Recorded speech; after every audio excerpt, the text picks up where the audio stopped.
वज़ीर पंजाब मरीम नवाज शरीफ की ज़ेर सदारत सूबाई कमीना का 30वां इजलास मुनक्कद हुआ। इजलास में मुल्तान, रावलपिंडी, लाहौर में इलेक्ट्रिक बसों के किरायों में इजाफे की तजवीज़ मुस्तरद कर दी गई।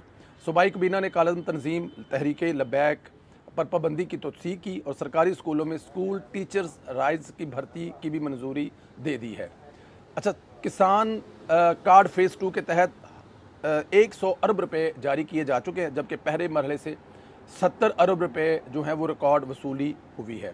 इजलास में बताया गया कि किसान कार्ड के कर्जे की वापसी पर दूसरी किस्त 24 घंटे में फराहम कर दी जाती है और काबीना को DAP और यूरिया खाद की फराहमी और नरखों से मुतल्लिक भी ब्रीफिंग दी गई है। वज़ीर ने कहा कि ज़रूरी तरक्की में माजी में मैकनाइजेशन पर तवज्जो न देने से जो नुकसान हुआ है अब ऐसा नहीं होगा। ट्रैफिक जुर्मानों और पॉइंट सिस्टम की समरी मंजूर कर ली गई है। नेशनल बैंक पार्क में म्यूज़ियम और मेमोरियल तमीर की फ़ंड के लिए भी मंजूरी दे दी गई है। दूसरी